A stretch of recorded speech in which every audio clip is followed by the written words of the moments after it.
Ce matin, si on faisait un sondage, pour savoir le nombre de chrétiens qui ont une vie, une marche avec le Seigneur passionnée. Vous savez, ce genre de marche là, vibrante, intentionnelle, que tout ce qu'on fait, là, c'est pour Christ. Si on faisait un sondage pour savoir combien d'entre nous sommes réellement dans une croissance, tu sais, là, le vent d'un voile, le voilier va tellement vite, puis dans la bonne direction, puis wow! Si je faisais un sondage ce matin, j'ai bien l'impression qu'on serait réellement surpris du résultat. C'est facile de ressembler à un vieux couple. Là, vieux couple, nous, ça fait 27 ans, je nous considère quand même pas, là, on n'est plus des adolescents. Fait que je sais un peu de quoi je parle. C'est facile que notre relation avec le Seigneur soit comme un vieux couple. Vous savez, on connaît la chanson. On la connaît, l'autre personne, on le sait, on sait bien les affaires. Là, on a fait le tour du jardin une couple de fois, puis on connaît les mesures. Là, ça fait un petit bout, mettons, que les papillons peuvent être partis, que la routine est installée, puis c'est ça notre vie. On ne se pose pas de questions. Je ne me pose pas de questions. Moi, si demain matin, je vais être marié avec ma femme. La tendance à maintien, je vais être marié avec Élise la semaine prochaine. Puis je dis pas aussi, là, mais je ne suis pas en train de dire ça comme si c'est plate. Je suis en train de dire, c'est ça ma vie. Ce matin, je n'ai pas fait comme là, chérie. Aujourd'hui, je vais être encore ton mari. Aujourd'hui, j'ai pris la décision là, de t'aimer. Je n'ai pas fait ça. Je me suis levé un matin, puis salut madame, mon amour, puis il y a un petit bisou, puis comme on a fait hier, puis comme on a fait avant-hier, puis comme on a fait depuis des années. C'est ça qu'on fait. C'est pas d'une façon intentionnelle, c'est l'habitude de le faire. C'est facile de ressembler à un vieux couple dans notre marche. Oh, que c'est facile d'être routinier, d'être religieux. Et ce qui peut être troublant, c'est que c'est possible d'être tellement religieux qu'on ne sait même pas qu'on est religieux. Puis quand quelqu'un nous dit qu'on est religieux, on fait comme, ben non, pas moi. Oh, peut-être qu'il y en a qui se viennent de se faire pogner. Ouais. Moi, je fais de la relation d'aide avec des couples depuis plusieurs années. Et j'ai vu des couples qui étaient en difficulté depuis plusieurs années. Et une des choses qui me fascine, c'est quand un couple va vraiment, vraiment, vraiment mal, avant de raccrocher, ils disent encore « je t'aime ». Ah, ouais. Là, tu es au téléphone, là, puis « bon, ben salut, bye-bye, je t'aime, là. Tu ne m'as pas parlé que tu pensais de la divorcer, là? » Ouais, mais c'est une habitude. Ah, c'est une habitude. Bien souvent, les couples en phase terminale, là, ils dorment encore dans le même lit. Ils sont en phase terminale, là. Hein? Souvent, ils vont se rendre des services. Ah, pas de bon cœur, mais ils vont quand même se rendre service. Parce que c'est ça la vie, c'est ça qu'on fait. Et là, excusez-moi, vous dites, c'est-tu le cas chez nous? Vous en parlerez après. On peut tellement être religieux qu'on ne sait pas qu'on est religieux. On peut être en phase terminale, puis on ne s'est même pas posé la question si on est en phase terminale. Et c'est ça le contexte de notre texte ce matin. Marc chapitre 1. Le contexte que l'Évangile de Marc commence, c'est exactement ça. Dans les premiers versets, là, Marc nous raconte comment Jean se retirait dans le désert, loin de toutes les places religieuses, où l'activité religieuse se prenait loin, en fait, loin de Jérusalem. Il se retire pour baptiser les gens de repentance. Le baptême de repentance. Puis, le message de Jean, les prédications de Jean, dans Marc, on n'en parle pas. L'emphase de Marc, c'est vraiment la venue de celui qui va baptiser par l'Esprit qu'on voit au verset 8. La venue du Messie promis, en fait, de Jésus. Puis là, on voit, l'emphase est mise sur Jésus. Néanmoins, on peut savoir le contexte. Parce que si on va lire Matthieu et Luc, les deux autres évangiles qui en parlent explicitement du message,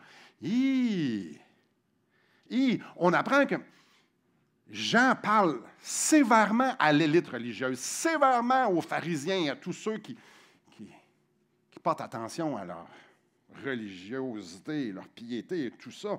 Il leur dit, produisez donc du fruit digne de la repentance. Ouch! OK, tu demandes pardon, bravo, maintenant. Oh, ça n'apparaît pas. Ah, on va recommencer. Ah, il n'y a pas d'action drastique qui se fait à la reconnaissance que tu as péché. C'est ça que Jean adresse. Jean, il prêchait contre la la religiosité. Bon, contre l'hypocrisie, contre la religion sans passion, contre la religion où est-ce qu'elle est intentionnelle.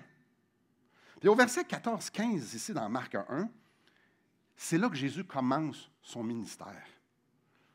Et comme on va le voir, Jésus continue encore dans la même direction que Jean. Ce qu'on va lire aujourd'hui, ce qu'on va regarder aujourd'hui, c'est que la réponse raisonnable à l'Évangile, c'est une vie entièrement consacrée à l'Évangile. Après que Jean eut été livré, verset 14, Jésus alla dans la Galilée prêchant l'Évangile de Dieu. Il disait, « Le temps est accompli, le royaume de Dieu est proche. Repentez-vous et croyez à la bonne nouvelle. » On va juste voir ces deux versets-là. Mais ces deux versets-là, on doit comprendre que ça résume tout le ministère de Jésus. Et le reste de l'Évangile de Marc va comme venir mettre ça en lumière. Le reste de l'Évangile de Marc va servir à illustrer ces vérités-là. Ce matin, on va juste se concentrer sur deux choses. Le contexte du ministère, du message de Jésus et le contenu du message. Alors, on commence avec le contexte. Je relis le verset 14.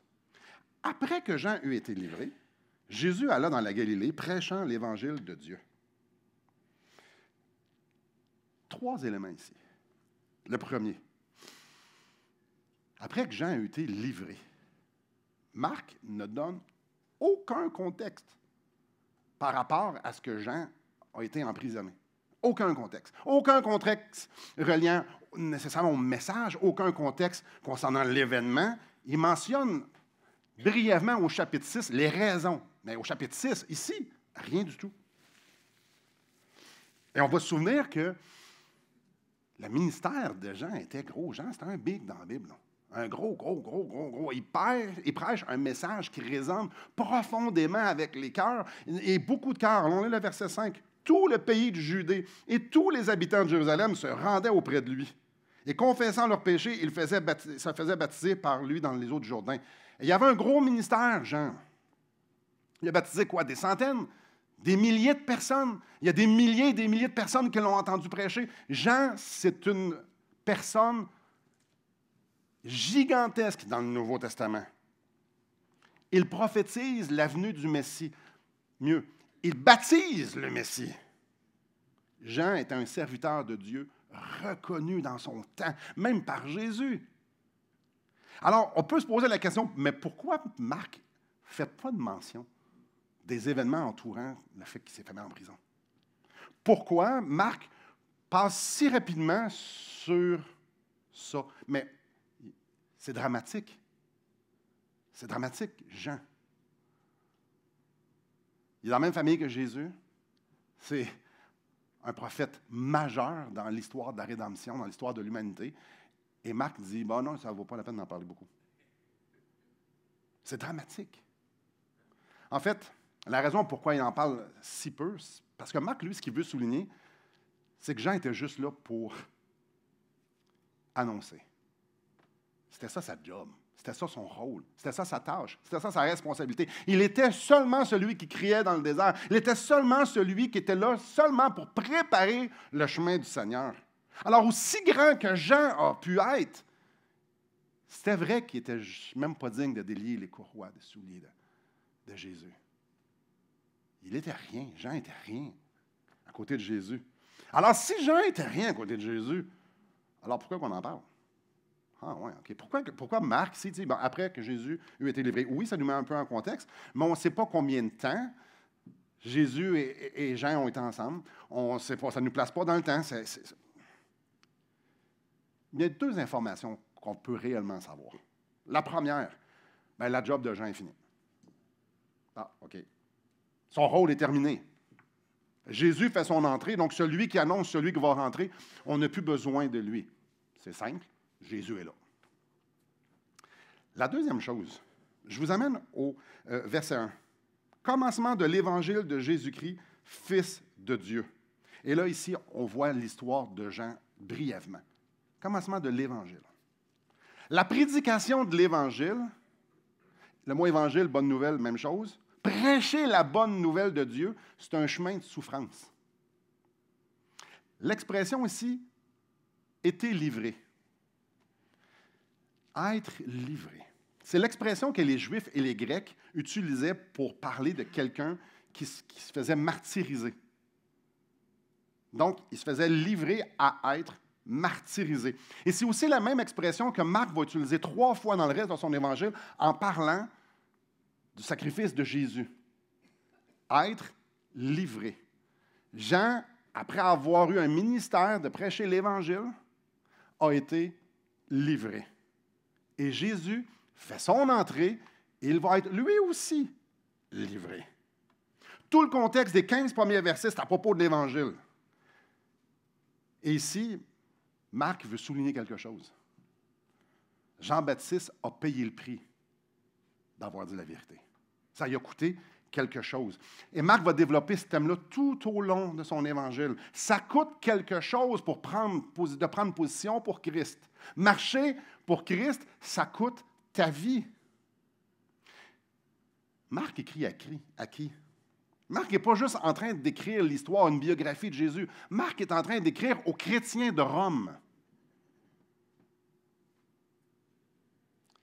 Et c'est important de savoir c'était qui l'empereur de Rome alors que Marc écrit.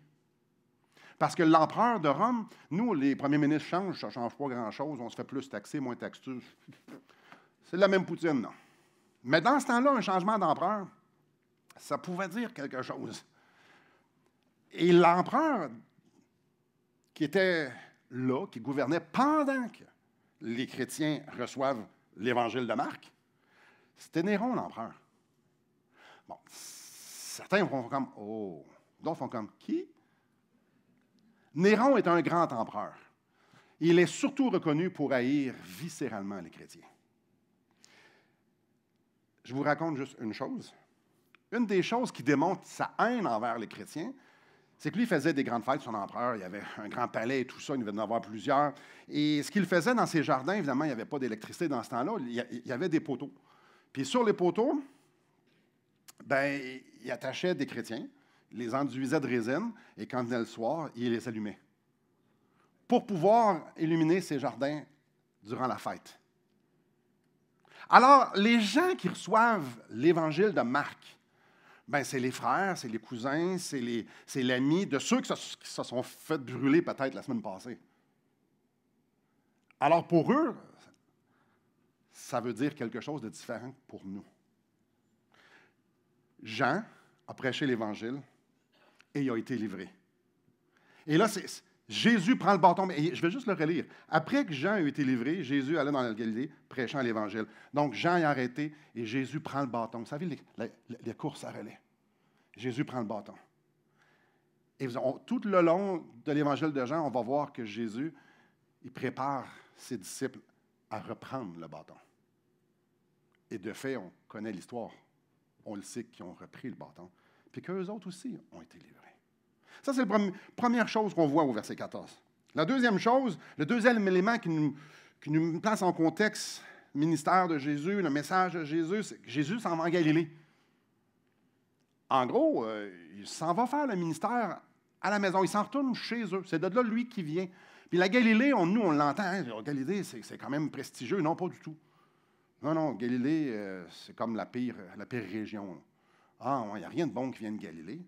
Je l'avais parlé dans d'autres messages. Jésus vient de Nazareth. Oui, mais le monde de Jérusalem ne savait même pas c'était où Nazareth en Galilée. C'est nulle part. Au Québec, on a une couple de places de même que tu dis, ah, c'est où ça? Oui, mais ça, c'était Nazareth. Quand on dit, ouais, mais c'est pas le bout du monde, mais on le voit de là. Oui, ça c'est à Galilée. C'est à peu près tout ce qu'on sait. Parfait, il s'en va là. Mais on sait qu'il s'en va rencontrer les gens. Il s'en va prêcher aux gens. Donc, il s'en va prêcher, il s'en va dans les villes. Parfait. Le troisième élément du contexte du verset 14 ici, c'est que Jésus s'en va pas juste à la rencontre des gens. Et ça, moi, ça m'a frappé comme un towing. Puis ceux qui nous écoutent en Afrique et ailleurs, un towing, c'est une remorqueuse. Marc résume le ministère de Jésus en « il prêchait l'Évangile ». Mais nous, on le sait, là, on l'a lu, Marc, on sait que Jésus ne faisait pas juste prêcher, on sait qu'il guérissait, qu'il faisait plein de miracles, qu'il chassait les démons, qu'il écoutait les gens qui étaient là pour les besoins, il a nourri, il a fait... Le ministère de Jésus ne se résume pas nécessairement à il a juste prêché. Ben oui. Donc, il commence son ministère, puis il prêche. C'est important de comprendre que la vie de Jésus et ce que Jésus faisait aux gens n'était pas la fin en soi. La vie et le ministère de Jésus étaient au service du message. C'est le message qui est important. Ce qui est important, c'est que le message, que les gens entendent le message qui change tout. Ce qui était important, c'est ce qui avait une portée éternelle. Ici, pour Marc, pour Dieu, c'est que les chrétiens de Rome réalisent que ce qui était important, c'est ce qui avait une portée éternelle, le message de l'Évangile. La façon que Marc présente le ministère de Jésus, ça ne laisse aucun doute que la proclamation, ce qui veut dire prêcher, la proclamation, c'est ça qui est important. Fait que, tu sais, l'histoire de dire « Ah ouais, moi, je ne parle pas tant de Jésus, moi, j'aime mieux le vivre, j'aime mieux démontrer l'Évangile, j'aime mieux être un bon témoignage, je veux que mes voisins voient au travers de moi que je suis différent. » Ouais, il n'y a jamais personne qui s'est converti parce qu'il y a quelqu'un qui a raclé les feuilles du voisin. Non, c'est le message. Le racler les feuilles du terrain, c'est super, c'est un bon véhicule, mais ça, c'est au service du message. Le ministère de Jésus, c'était à propos de toucher les cœurs avec l'Évangile. Et ça, ici, tout son ministère se résume par « il prêchait ». Parlons maintenant du contenu. On est rendu au verset 15. Il disait, ça, c'est ce qu'il prêchait. Facile. Puis son message se résume en 3 parties. Le temps est accompli, le royaume de Dieu est proche, repentez-vous et croyez la bonne nouvelle. 3 parties. Le temps est accompli. Le temps est accompli, c'est pas que là, il s'est passé assez de temps, puis c'est là. Pas vraiment, c'est pas ça ça veut dire. C'est plutôt que le temps est là. Le temps de verbe que Marc utilise ici, ça ne parle pas quelque chose de futur, mais quelque chose qui est déjà existant. C'est déjà en train de se passer. Le temps que Dieu avait été terminé, c'est là. C'est maintenant en application. Jésus prêchait que les prophéties qui avaient été faites sur la venue du Messie, que la délivrance qui avait été promise, c'est là. C'est en train de se passer. C'est présentement. Là, il continue avec « le royaume de Dieu est proche ». Ça m'a fait réfléchir un peu. Le royaume de Dieu est proche, ça veut dire quoi, ça? Est proche. Parce que ma bouteille d'eau est proche de moi et mes vacances sont proches. Ça peut être spatial, puis ça peut être temporel. Qu'est-ce qu'il veut dire ici, le royaume de Dieu est proche? Mais le début du verset répond très facilement. Il faut juste y réfléchir un peu. Tout est accompli.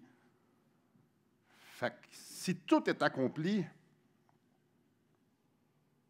qu'est-ce qui est proche?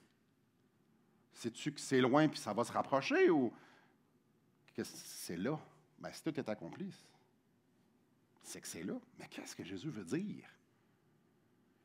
Puis, royaume de Dieu, nous, on entend ça, là, c'est folklorique. Royaume de Dieu, c'est super facile, mais on pogne ça où, ça? Que Dieu est un royaume. C'est quoi dans la tête d'un Juif? Là? Il pense quoi, lui? L'idée du royaume de Dieu, d'un royaume de Dieu, c'est ce qu'on voit dans l'Ancien Testament. Dieu est présenté dans l'Ancien Testament comme un roi. Je vous laisse 4 versets ici. Dans 2 Chroniques, on lit « Éternel Dieu de nos pères, n'es-tu pas Dieu dans les cieux? Et n'est-ce pas toi qui domines sur tous les royaumes des nations? » Donc, ici, on voit comme il y a plein de royaumes dans les nations, puis Dieu est au-dessus de tous ces royaumes-là. C'est l'image. On continue. « L'Éternel a établi son trône dans les cieux, et son règne domine toutes choses. » Donc, il y a les royaumes de la terre, puis il y a comme un royaume dans les cieux, puis Dieu règne là-dessus. Ça, c'était dans le psaume 103. Puis Ésaïe 37 va dans la même direction. « Éternel des armées, Dieu d'Israël, assis sur les chérubins. » Donc, à l'extérieur de la sphère matérielle, C'est toi qui es le seul Dieu de tous les royaumes de la terre. C'est toi qui as fait les cieux et la terre. Donc, encore une fois, Dieu est supérieur et gouverne toutes choses.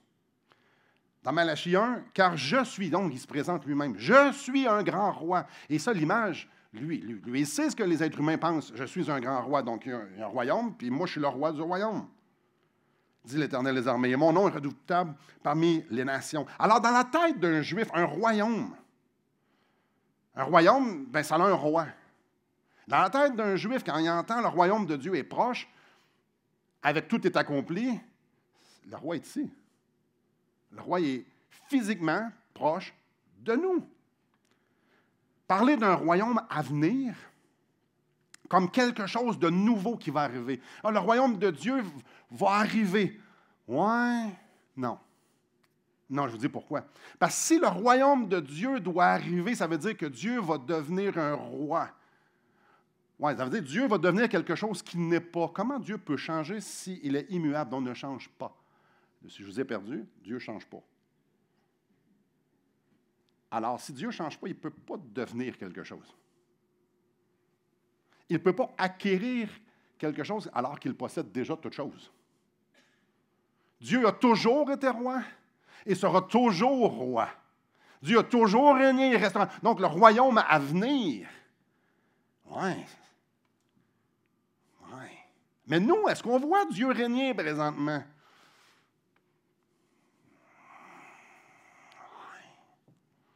Nos perceptions sont très corrompues par le péché. Là. Notre vision est très limitée. Nous, on voit juste ce qu'on voit en ce moment. Il y a d'autres choses qui se passent ailleurs. Je sais que c'est surprenant. Mais il y a d'autres choses qui se passent ailleurs. Nous, on est très limités. Alors, on est limité par le péché, on est limité parce qu'on est limité, on est des êtres humains.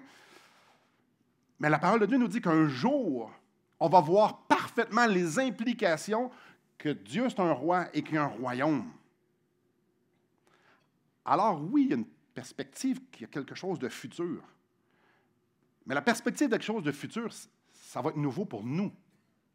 Nous, on va le voir régner, et nous, on va le voir les implications de son règne visuel. Ah oui, même pour nous, ça va être... Mais Dieu règne dans son royaume éternellement, puis son royaume est éternel parce que lui est éternel. Et il a toujours régné. Il est la cause. C'est lui qui est la cause de tout ce qui s'est passé. Alors, il gouverne tout ça. Ah, même pour nous, ça va être nouveau. Alors, quand Jésus parle que le royaume de Dieu est proche, il est en train de dire, il est en train de parler que le roi des rois est proche d'eux autres. Mais oui, il est là. En Jésus, le royaume de Dieu fait son apparition sur la terre. En Jésus, lui, il est en train de prêcher, le royaume de Dieu est proche. Tada! C'est moi. C'est moi. Je viens marcher avec les pécheurs. Le Créateur, le souverain, le parfait, l'Éternel vient vivre avec ses créatures. Ici, Jésus ne nous est pas présenté. Quand on dit le royaume de Dieu est proche, il n'est pas en train de nous présenter. Marc ne nous soulève pas que Jésus, c'est l'ami du pécheur. Là. C'est vrai. Il n'est pas en train de nous présenter que Jésus, c'est notre frère. Mais c'est vrai qu'il est agneau, qu'il est doux et humble de cœur, qui est aussi vrai. Non, ici, Marc est en train de nous présenter que Jésus, c'est le roi des rois. Jésus, il prêche que celui qui est assis sur les trônes, sur le trône du royaume éternel, est avec eux. Wow! Celui qui est assis sur le trône, celui qui règne, celui qui fait les lois, celui qui va juger selon les lois, vient marcher parmi nous. Et ça, il y a un lien direct avec la troisième partie du message. Repentez-vous et croyez. Là, je vais juste le répéter au cas que vous ne l'ayez pas saisi. C'est Jésus qui a fait les lois de son royaume. C'est Jésus qui a fait les lois de son royaume. Et c'est Jésus qui va juger l'humanité selon ses lois. Donc, un livre de loi, Simon, j'ai écrit le livre de loi et je suis le juge et un jour tu vas paraître devant moi. Un peu ça l'image ici. Donc, celui qui va tout gérer la patente là, et qui gère toute la patente depuis toujours et pour toujours, Il vient marcher avec nous et ce qu'il dit dans son message, c'est « repentez-vous ».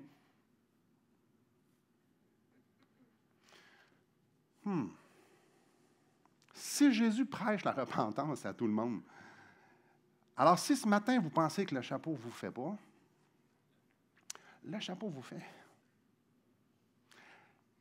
Jésus prêchait la repentance.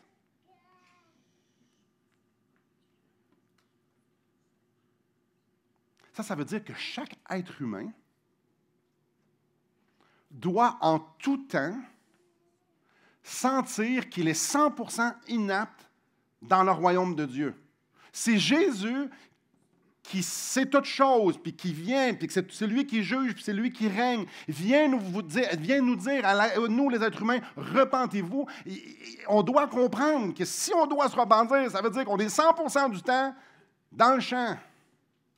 Le mot repentir, je vous donne une illustration. Imaginez que vous roulez à bord de votre voiture à 300 km/h.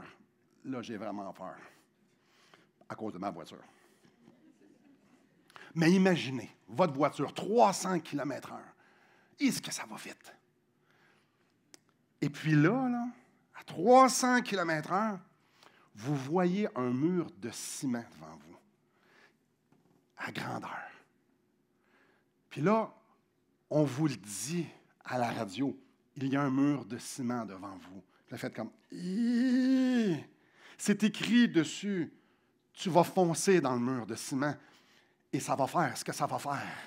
Puis vous faites « Oh oui! » Ça, ce n'est pas la repentance. La repentance, c'est de faire « Je vais retourner de bord. » Ouais, non, je vais vous faire d'eau un instant. C'est pas par là que je m'en vais. Ça, c'est l'illustration de la repentance. Je vais à une vitesse où est-ce qu'il va arriver quelque chose de très grave. Je vais mourir. Et je décide de faire comme « Non, pas une bonne idée. » Disons que le message de Jésus ici, le message que Marc nous laisse du message de Jésus, puis ce qui est le même que celui de Jean-Baptiste, et qui est le même que les apôtres vont dire, si vous pouvez les voir dans Acte 2, le message de Jésus est dévastateur pour l'estime de soi. Pour ceux qui disent, moi, l'estime de moi, c'est important. Ouais, pas pour Jésus. Ce qu'il est en train de dire ici aux gens, c'est, vous n'êtes pas à la hauteur. Repentez-vous. S'il faut que tu te repentes, tu n'es pas bon. Là. Je suis désolé si ça vous...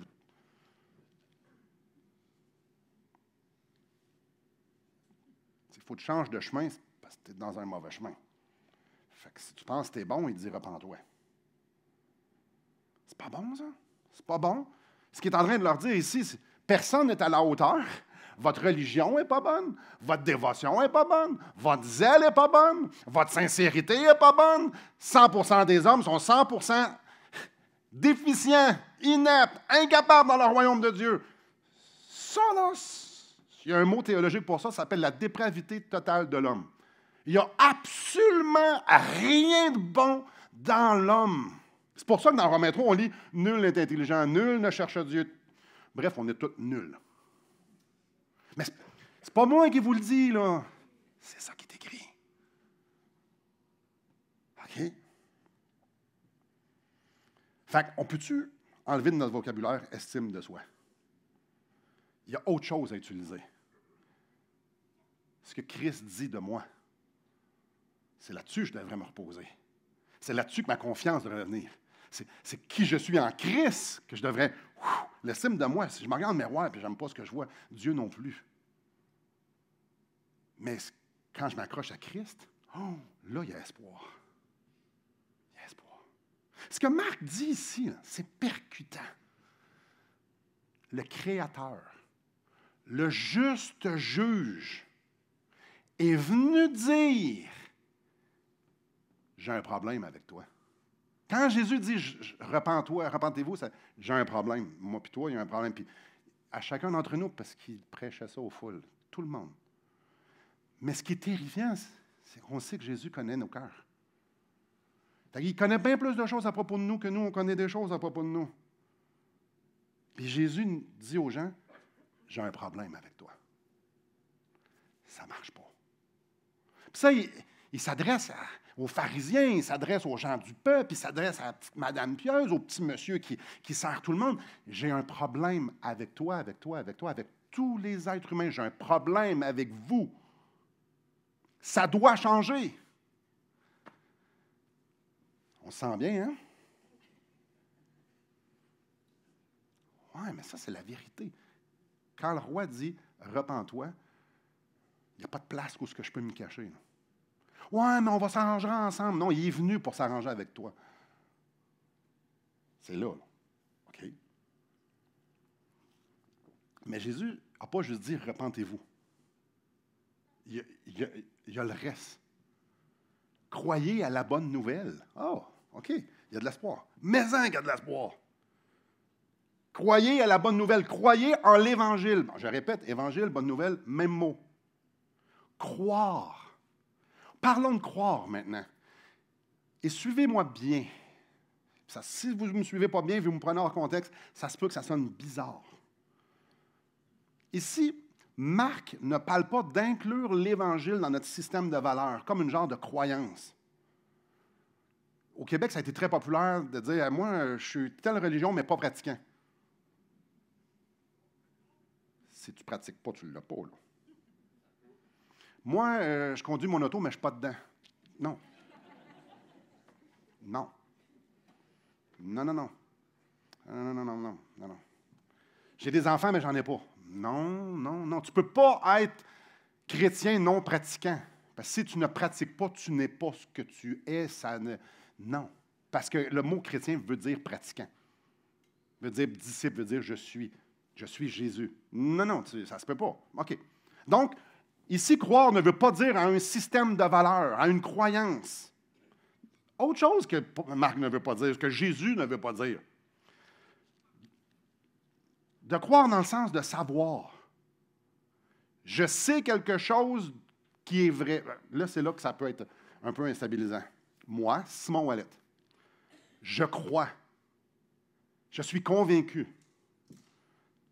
Je suis ferme. C'est une conviction. Je crois réellement du fond de mon cœur que le Coran, c'est là qu'il faut continuer, est le livre que les musulmans disent qui est saint. Je suis convaincu que les musulmans disent que le Coran, c'est le livre à suivre. Je crois ça. Vous, je vais juste vous dire la réponse, c'est oui, c'est ce qu'ils disent. Mais moi, je le crois, ça. Combien d'entre nous, ne levez pas vos mains, là, croyez que Mohammed a déjà existé et qu'il était un prophète de haute valeur aux yeux des musulmans? J'espère que la réponse, bien, on croit toutes.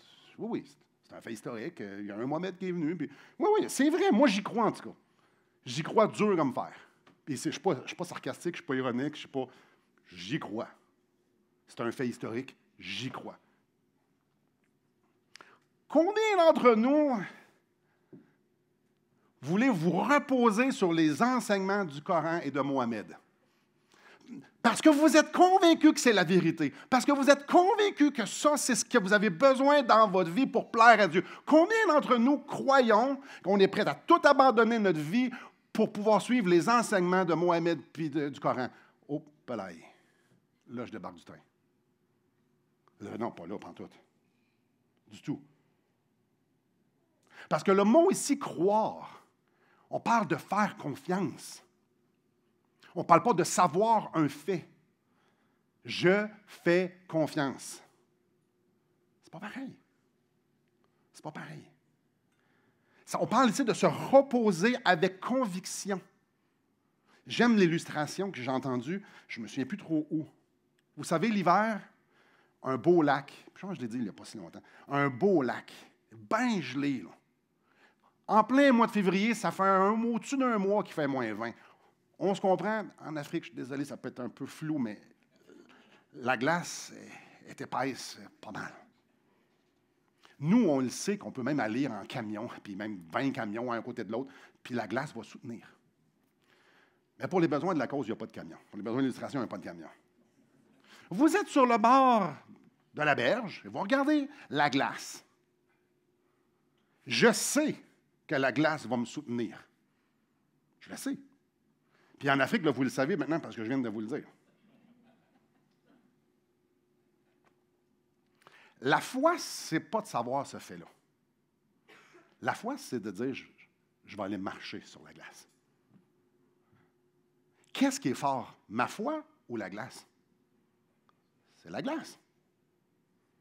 La foi, c'est de me reposer sur ce que je sais. Mais je restais sur le bord de la berge. Moi, savez quoi? Je crois que l'Australie existe. Je le crois. Je suis prêt à mourir pour ça. Peut-être pas. Non. Mais je crois que l'Australie existe. Je n'y ai jamais été, je ne l'ai jamais vu. C'est un fait. J'y crois. Mais ce n'est pas de ça que ça parle ici. Se reposer avec conviction. Jésus enseignait que la solution au problème de péché, la solution à la religiosité, la solution à l'idolâtrie, c'était l'Évangile. C'était lui. Parce que l'Évangile, ce n'est pas juste un message, c'est aussi une personne. C'est la bonne nouvelle qui vient auprès des hommes leur dire qu'il y a un problème, puis qui va finir sur une croix, puis qui va vaincre la mort en ressuscitant. C'est la bonne nouvelle, c'est un message. Parce qu'il y a une personne. C'est une personne. L'idée n'est pas de savoir si Jésus est venu. C'est un fait historique. Qui est mort sur une croix, c'est écrit pas mal dans le livre. Qui est ressuscité. Non, il y a plein d'argumentations. L'idée, ce n'est pas de le savoir. Mais c'est d'y croire. C'est d'aller là, c'est de déménager, de dire, j'ai trouvé la vérité, je m'en vais là. Puis je n'ai pas besoin de déménager ailleurs, je n'ai pas besoin d'avoir d'autres informations, j'ai pas besoin de...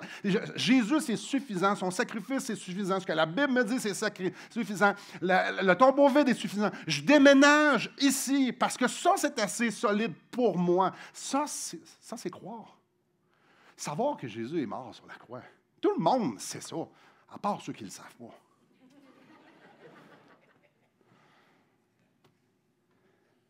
Mais il y a plus. Le message de l'Évangile, c'est Jésus qui vient accomplir ce que l'être humain ne peut pas faire. Jésus n'a pas fait un pep talk, dire, OK, là, tout le monde, là, vous allez vous réformer, puis vous allez essayer d'être parfait, puis là, Non, il a dit, soyez parfait parce que je suis parfait, parce que mon Père est parfait. OK, il n'a pas dit, essayez d'être parfait. Il a dit, soyez parfait. Jésus n'a pas dit, là, vous allez maintenant essayer d'être juste. Non. Ça prend combien de péchés avant d'être injuste? Un? Non. Jésus est venu accomplir tout ce qui était nécessaire pour que le pécheur soit réconcilié avec Dieu. Jésus est venu accomplir tout ce qui était nécessaire pour qu'il n'y en ait plus de problème avec Dieu. Bref, Jésus est venu effacer la condamnation parce qu'il a effacé le péché. Jésus est venu porter la condamnation de nos péchés. Là, vous dites, oui, ça c'est une partie que ça va. Mais l'Évangile, ça va plus loin que ça. Jésus est aussi venu pour voir tout ce qui était nécessaire pour qu'on puisse participer au royaume de Dieu. Donc, ce n'est pas juste une histoire de salut, c'est une question de pouvoir marcher dans le royaume en tant que participant. Donc, ce qu'il faut comprendre, c'est croire à la bonne nouvelle. C'est pour le salut, autant le salut que la marche après. C'est par l'Évangile que nous pouvons vivre dans le royaume de Dieu et être participants du royaume de Dieu.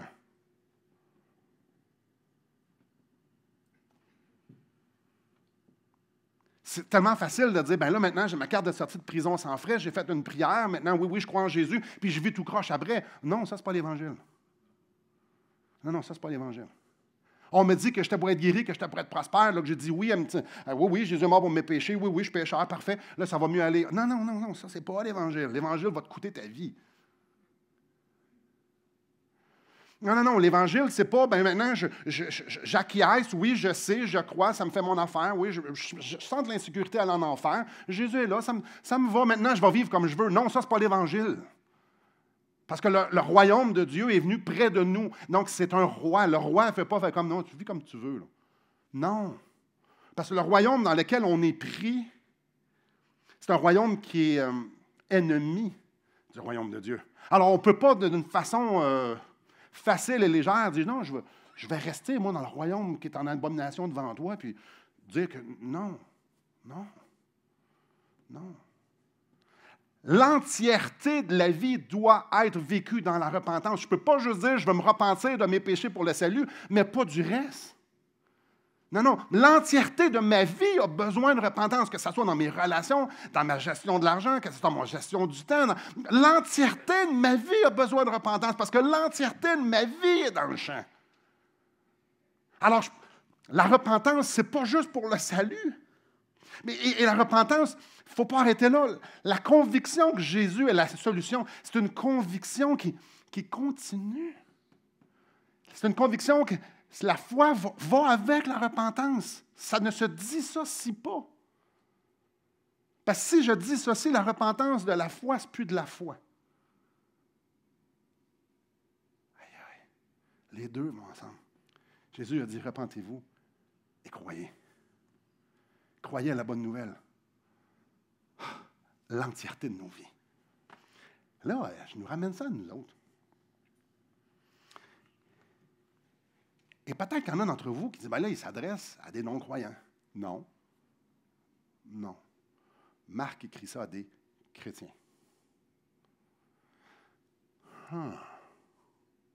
Marc écrit ça à des gens qui vont à l'Église, qui prient, qui s'échangent la connaissance verbale des Écritures. L'Évangile de Marc ne s'adresse pas à des non-chrétiens. Elle peut être utilisée pour leur présenter Jésus, mais elle doit être utilisée pour présenter Jésus et l'Évangile à des chrétiens, à nous, à moi. C'est tellement facile d'être routinier. On est des êtres de routine. Même ceux qui n'aiment pas la routine, vous êtes routiniers. C'est facile d'inclure Jésus dans notre système de valeurs. Ah, c'est facile. Dans nos priorités. Non, non, non, c'est Dieu, c'est ma femme, ma famille, l'Église, mon travail. Ouais.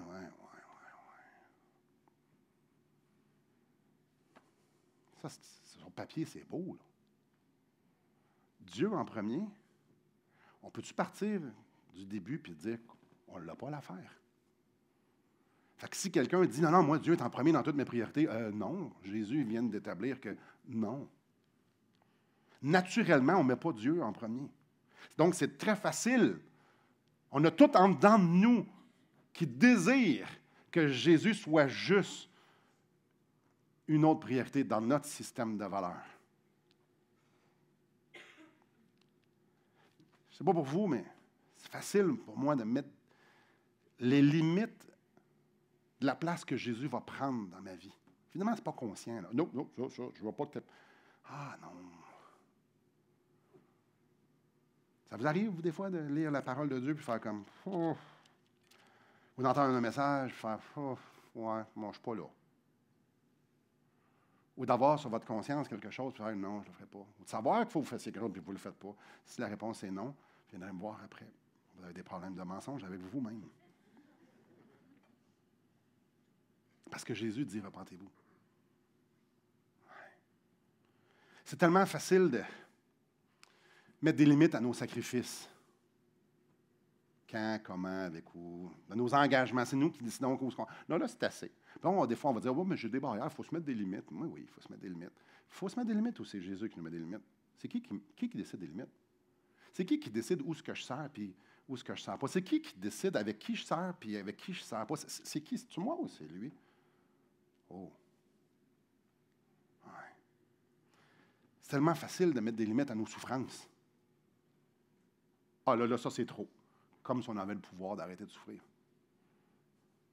Ou c'est nous autres qui vont mettre des limites, où est-ce qu'on va endurer? Là? Non, là, j'ai assez enduré. Ah oui, comme Jésus sur la croix, tu n'as assez enduré, puis tu veux débarquer, c'est ça que tu veux me dire? Il y avait du sarcasme ici.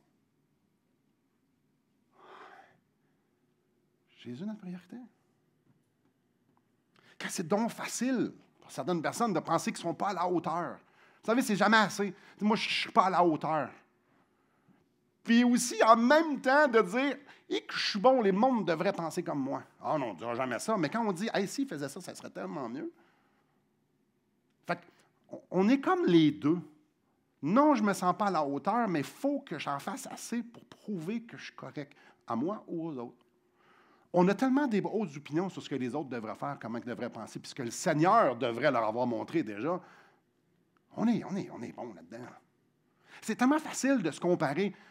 Tu sais, soit de dire « Ah, j'aimerais tellement ça être comme elle ou comme lui », ça veut dire que Dieu m'a manqué sa shot avec moi. Ou de dire « Aïe, aïe, je ne m'attendais pas à ça de elle ou de lui, donc Dieu m'a vraiment béni d'une surgrâce, puis il n'a pas donné. » Là, s'il y en a qui me suivent, font comme « Ah, ouais, on ne s'en va pas dans la bonne direction. » C'est tellement facile de juger les autres selon nos standards à nous. Parce que nous, nos standards sont importants, sont bons. Si moi, je suis convaincu d'une chose, que ça devrait se passer, bien, les autres aussi devraient. Si un chrétien ne fait pas ça, moi, non, il ne fait pas ça, bien, tout le monde ne devrait pas faire ça. Parce que moi, je suis rendu là, puis c'est là que c'est. Et ça, je l'entends. Je l'entends souvent. Je l'entends souvent. Puis souvent, c'est dans mon cœur que je l'entends.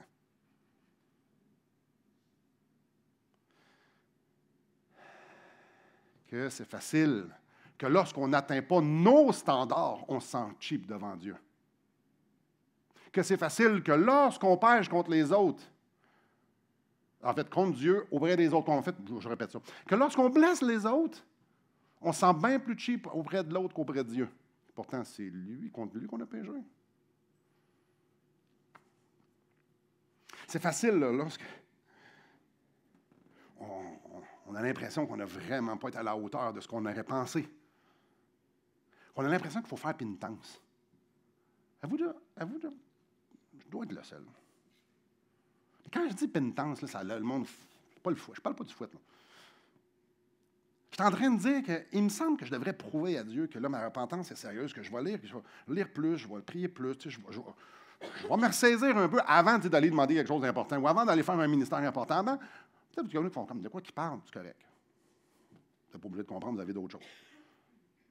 Mais tu sais, de dire, là, non, je viens de faire une grosse boulette, puis let's go, je vais avoir autant d'audace, puis je vais aller par la foi. L'impression qu'il faut que je prouve un peu à Dieu que là, je suis sérieux. Ouais, c'est facile. C'est facile de penser qu'on est moins le bienvenu des fois devant le trône. Ça, ce n'est pas l'Évangile. Tout ce que je viens de dire depuis les dernières minutes. Ça ce n'est pas l'Évangile. Marc écrit à des chrétiens. Parce que les chrétiens sont très religieux. Les chrétiens sont très religieux. Pourquoi les chrétiens sont très religieux? On est capable de regarder les pharisiens et faire comme hey, « c'est épouvantable, les pharisiens sont donc bien religieux. » Et là. C'est drôle ici, Jésus ne fait aucune distinction à qui parle. Puis Marc le relève pour des chrétiens. Pourquoi on est si religieux? La réponse est vraiment simple. Parce que l'être humain est religieux. Avant le salut, puis après le salut.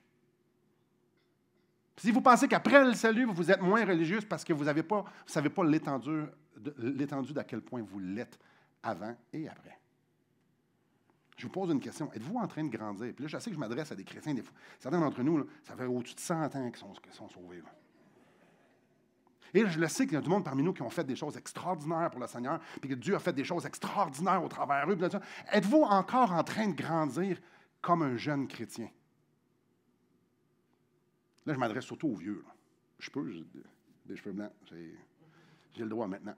Là, je suis en train de vous dire, tu sais, les jeunes chrétiens là, qui sont beaux, là, puis là, tout change, puis tu sais, les découvrent, puis tout ça. C'est-tu encore de même? Ah non, mais maintenant, on le sait. Ah oui, le Dieu infini, on le connaît maintenant. À partir de quand la courbe de croissance devrait comme s'atténuer? Oui, mais au début, là, tu découvres tout ça. Je répète, à quel point que maintenant on comprend le Dieu infini? Hey, ça sonne pas bien, ça, hein? La courbe pour maturer, elle a quel angle? Autant qu'un jeune chrétien? Tu sais, on sait, là, les jeunes, moi j'ai déjà même entendu des chrétiens dire à des jeunes chrétiens, tu vas voir, ça va se calmer. Ou entre nous, plus vieux chrétiens, dire, hey, à un moment donné, ça va se calmer, ça. Arc. C'est pour ça que Jésus dit à l'Église d'Éphèse en Apocalypse, vous avez perdu votre premier amour. Ouais, OK, je reviens dans mes notes. Ça, c'est une autre affaire. Est-ce que votre croissance d'amour à Jésus est augmentée? Vous êtes comme un vieux couple avec lui. Oh, il sait que je l'aime. Ben, je ne suis pas parfait, mais... Ou bien non, vous êtes de plus en plus en train d'être amouraché, puis que ça produit en vous le désir d'être radical. Ça grandit-tu, votre affaire? Là, pour les jeunes chrétiens, là, je sais que ça vous encourage à faire de maturer parce que vous êtes un peu lui. Ouais. Êtes-vous plus en feu maintenant que vous ne l'avez jamais été avant? Êtes-vous plus radical? Parce que maintenant, plus que je connais quelqu'un d'extraordinaire comme Jésus, plus je devrais l'aimer. Puis plus je voudrais apprendre à l'aimer, surtout que je sais que c'est sans fin. On est-tu religieux, un peu? Je devrais vivre d'une façon plus radicale, plus intense, plus engagée. Les gens autour de moi devraient faire comme « Wow! C'est fou! » Comme on regarde un jeune chrétien en feu. Tout le monde devrait faire comme « Hey, lui est en feu, ou elle est en feu. » Christ, c'est un roi. Écoutez bien ça. Qui demande 100% allégeance. De 100% de notre vie. Un roi qui demande 100% allégeance de 100% de notre vie. Christ nous dit que 100% du temps, on est 100% dans le champ. Ouais, non, Simon, j'aime pas ça. Si ça vous dérange, parce que vous êtes religieux. Parce que Jésus nous dit, repentez-vous. C'est comme un terme très général. L'espace-temps, c'est très général. Puis c'est qui? C'est comme pour tout le monde, tout le temps. Ouais. Repentez-vous. Christ est venu rendre possible qu'on puisse lui être agréable. Ça n'a rien à voir avec nous si on est agréable à Dieu. C'est Christ qui le produit en nous par les vertus du Saint-Esprit. Tout ce qu'on a nécessaire, la puissance nécessaire pour vivre chaque aspect de notre vie chrétienne, ça ne vient pas de nous, ça vient de lui. C'est lui qui produit le vouloir et le faire, c'est lui qui le produit. Il n'y a pas de Simon là-dedans. Simon doit juste se repentir et croire. La seule chose qu'il nous demande, c'est « Fais-moi confiance, lève-toi pas les manches, fais juste te repentir et croire. Repens-toi que tu n'es jamais bon. » Mais Christ, c'est tout le temps suffisant. Simon, tu as 100% du temps, dans 100% de ta vie, de besoin de 100% de Christ. 100% tout le temps, de ton premier respire à ton dernier. Sur ton lit de mort, tu n'auras pas moins besoin. Même si tu accomplis les plus grandes choses, tu viens le plus grand théologien, que tu donnes ta vie pour les pauvres, que tu donnes toutes tes, pas pour les pauvres, pour tout le monde, pour toute ta zine, tu donnes tous tes avoirs, comme s'il y en avait beaucoup, à tous les pauvres. Même si tu faisais tout ça, c'est rien. Tu es encore insuffisant. C'est encore insuffisant. C'est lourd. Comment ça, c'est lourd? Parce qu'il nous dit, je me charge du reste. Je m'en occupe. Comme je m'occupe de 100% de ton salut, je vais m'occuper 100% de ta vie. Qu'est-ce qui est lourd? Ça ne devrait pas être lourd, frères et sœurs. On devrait faire comme, wouhou! Yes, c'est libérateur. Si c'est lourd, c'est le religieux en dedans de nous qui font comme moi, mais là, je ne suis pas assez bon. Non, tu n'es pas assez bon. C'est hot. Mon fils est là. Qu'est-ce qu'il peut faire pour que j'arrête de l'aimer, vous pensez? Rien. Tu ne peux rien faire, même. Il n'y a rien que tu peux faire, je vais toujours t'aimer. Toujours. Peu importe les décisions que tu prends.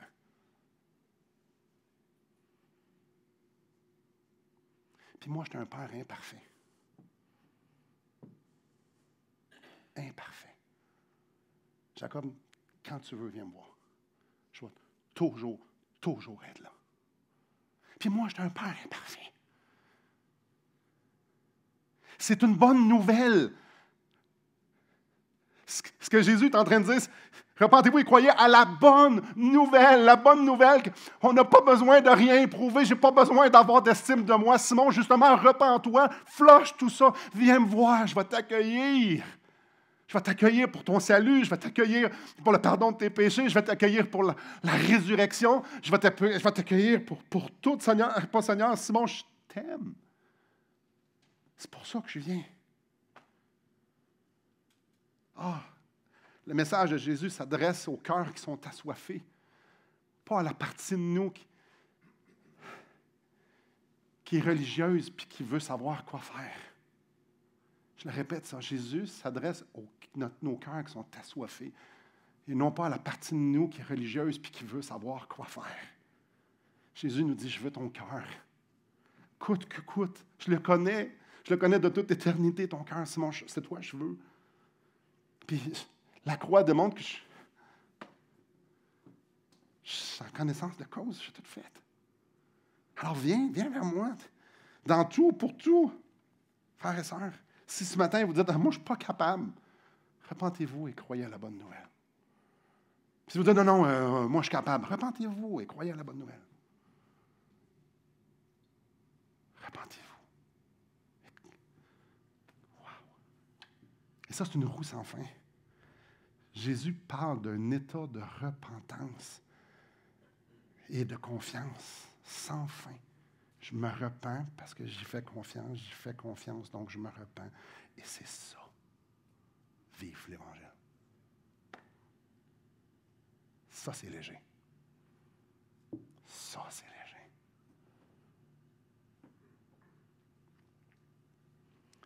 Marc écrit ça des chrétiens. À nous. En conclusion, le message de l'Évangile change tout. Notre statut devant Dieu, pour le salut de nos âmes, le message de l'Évangile change tout à propos de nous parce que l'Esprit Saint vient produire Christ en nous. Il nous donne la vie, on est rendu maintenant une nouvelle créature.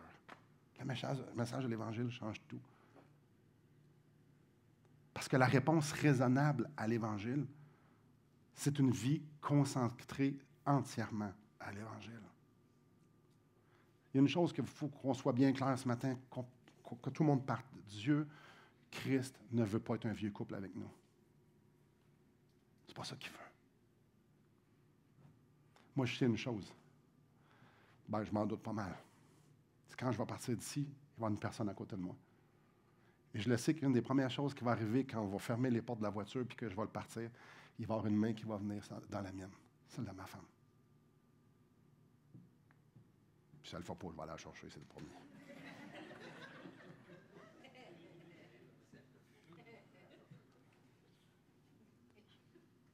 Il n'y a pas d'histoire de vieux couple. Jésus est toujours en train de venir chercher notre main. Tout le temps. Tout le temps. Tout le temps. Non, mais je veux te prouver à quel point. Prouve-moi rien. Viens chercher notre main. Jour après jour, il vient chercher notre main.